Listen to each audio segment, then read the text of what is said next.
Hi all. तो चलिए अब अपने चैप्टर नंबर 7 के आगे के प्रश्न करते हैं। अभी तक हम इसमें 4 प्रश्न कर चुके हैं, तो अब 5वां प्रश्न करेंगे। निम्न में से किन पत्तियों में जालिका रूपी शिराविन्यास पाया जाता है? तो इन दिए गए पत्तियों में से हमें बताना है कि किस पे जालिका रूपी शिराविन्यास पाया जाता है। गेहूं, तुलसी, मक्का, घास, धनिया, गुड़हल। तो इनमें से जालिका रूपी शिराविन्यास किस में पाया जाता है? तुलसी और गुड़हल में पाया जाता है। ठीक है, अब चलिए अगला प्रश्न करते हैं। यदि किसी पौधे की जड़ रेशेदार हो तो उसकी पत्ती का शिराविन्यास किस प्रकार का होगा? तो ये हमने पढ़ा था कि जिन पौधों में मूसला जड़ होती है उनकी पत्तियों में जालिका रूपी शिराविन्यास होता है, और जिन पौधों में रेशेदार जड़ या झकड़ा जड़ होती है उनकी पत्तियों में समांतर शिराविन्यास पाया जाता है। तो उत्तर क्या हो जाएगा कि रेशेदार जड़ वाले पौधों की पत्तियों में समांतर शिराविन्यास पाया जाता है। ठीक है, अब चलिए अगला प्रश्न करते हैं। यदि किसी पौधे की पत्ती में जालिका रूपी शिराविन्यास हो तो उसकी जड़ें किस प्रकार की होंगी? ये मैंने आपको अभी पहले क्वेश्चन में ही बता दिया कि अगर किसी पौधे की पत्ती में जालिका रूपी शिराविन्यास होगा तो उसकी जड़ कैसी होगी? मूसला जड़ होगी। ठीक है, अब चलिए अपना अगला प्रश्न करते हैं। क्या आप पत्तियों को देखे बिना उनकी पहचान कर सकते हैं? कैसे? यानी कि यहाँ पर पूछा गया है कि अगर हम पत्तियों को देखे नहीं तो क्या हम उन पत्तियों की पहचान कर सकते हैं? तो इसका उत्तर क्या होगा? हाँ, हम पत्तियों को देखे बिना उसकी पहचान उसके जड़ के आधार पे कर सकते हैं। यानी कि कोई ऐसा पौधा जिसकी पत्ती आपने नहीं देखी लेकिन उसकी जड़ आपने देखी है, तो आप बता सकते हैं कि उसकी पत्तियों में किस प्रकार का शिराविन्यास होगा। ठीक है, अब उत्तर में हम क्या लिखेंगे कि हम पत्तियों को देखे बिना उसकी पहचान उसके जड़ के आधार पर कर सकते हैं। यदि पेड़ की या पौधे की जड़ मूसला जड़ हो तो उसकी पत्ती में जालिका रूपी शिराविन्यास होगा। ठीक है, और अगर रेशेदार जड़ वाला पौधा हो तो उसकी पत्तियों में समांतर शिराविन्यास पाया जाएगा। ठीक है, तो अब हम चलेंगे अपने अगले प्रश्न की तरफ। अब हम करेंगे नवा प्रश्न है, किसी पुष्प के विभिन्न भागों के नाम लिखिए। तो आपको यहाँ पर पुष्प के विभिन्न भागों के नाम लिखने हैं, सिर्फ नाम ही लिखना है।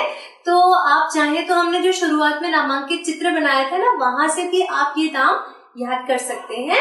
और पुष्प के विभिन्न भाग कौन कौन से होते हैं? सबसे पहले होता है बाह्य दल, फिर होता है पंखुड़ी या इसको दल भी कहते हैं, फिर होता है स्त्री केसर जो कि पुष्प का मादा भाग होता है या मादा जनन अंग होता है।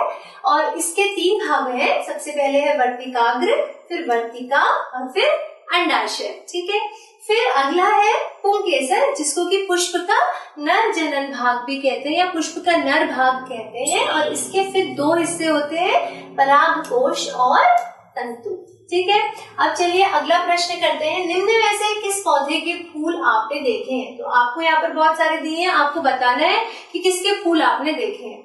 घास, मक्का, गेहूं, मिर्च, टमाटर, तुलसी, पीपल, शीशम, बरगद, आम, जामुन, अमरूद, अनार, पपीता, केला, नींबू, गन्ना, आलू, मूंगफली। ठीक है, तो आपने इनमें से जिसके भी फूल देखे हो आप उसका नाम यहाँ पर लिख सकते हैं। और हमने जनरली उन पौधों के नाम लिखे हैं जो कि आराम से दिख जाते हैं, जिनके फूल जैसे कि घास, मक्का, मिर्च, तुलसी, आम, केला। ठीक है, अब तुलसी के जो फूल होते हैं बहुत छोटे से होते हैं। जनरली जो तुलसी की मंजरी निकलती है ना, उसमें अगर आप देखेंगे तो सफेद सफेद रंग के छोटे छोटे से निकलते हैं, वो तुलसी के फूल होते हैं। ठीक है, आप उसके अलावा आम के फूल क्या होते हैं? जो आम का बौर आता है जिसके बाद फिर पौधे में या पेड़ में आम लगते हैं, तो वो जो फूल होते हैं सफेद रंग के जो निकलते हैं छोटे छोटे से, वो आम के फूल होते हैं। हम उसको जनरली क्या कह देते हैं? आम का बौर कह देते हैं।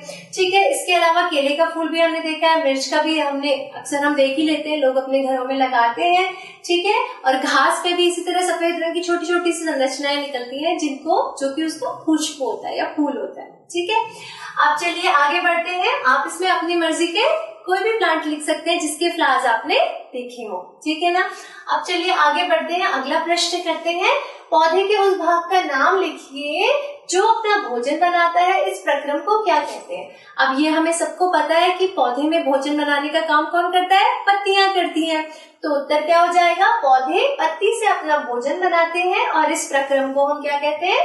प्रकाश संश्लेषण कहते हैं। इंग्लिश में क्या कहते हैं? फोटोसिंथेसिस। तो आप क्या लिखेंगे कि पौधे पत्ती से अपना भोजन बनाते हैं और इस प्रक्रम को प्रकाश संश्लेषण कहते हैं। ठीक है, अब 12वां प्रश्न देखते हैं। पुष्प के किस भाग में अंडाशय मिलता है? आपको बताना है कि अंडाशय कहाँ मिलता है। तो अभी हमने पुष्प के भाग करे थे, जहां पर हमने विभिन्न भागों के नाम लिखे थे।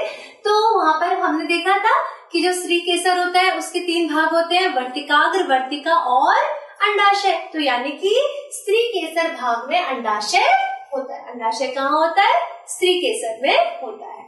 अब चलिए अगला प्रश्न करते हैं। 13वां प्रश्न है, ऐसे 2 पुष्पों के नाम लिखिए जिनमें से प्रत्येक में संयुक्त और अलग अलग पंखुड़ियां हो। तो आपको यहाँ पर ऐसे फ्लावर्स का नाम बताना है या ऐसे फूलों का नाम बताना है जिनमें से एक में संयुक्त पंखुड़ियां होती हैं और एक में अलग अलग पंखुड़ियां होती है। ठीक है, तो पुष्प जिनमें संयुक्त बाह्यदल और पंखुड़ियां होती है, यानी बाह्यदल और पंखुड़ियां जुड़ी हुई होती हैं आपस में, वो होता है धतूरा। ठीक है, धतूरे का जो फ्लावर होता है या फूल होता है वो बेल शेप्ड होता है, घंटी के आकार का होता है और उसमें बाह्यदल और पंखुड़ियां दोनों आपस में जुड़ी हुई होती है। ठीक है, और उसके बाद पुष्प जिनमें पृथक बाह्यदल और पंखुड़ियां पाई जाती हैं, उसका उदाहरण है गुलाब। ठीक है, तो गुलाब के फूल में क्या होता है? बाह्यदल अलग होता है, पंखुड़ियां अलग होती है। तो इसी के साथ दोस्तों हमारे 7वें पाठ के प्रश्न अभ्यास यहीं पर समाप्त हो गए और हम हमने अपना 7th चैप्टर कंप्लीट कर लिया है। तो हम आपसे 8वें पाठ के नोट्स के साथ मिलेंगे। तब तक के लिए keep watching. Thanks for watching this video और सब्सक्राइब करना मत भूलिएगा। Thank you so much. Bye.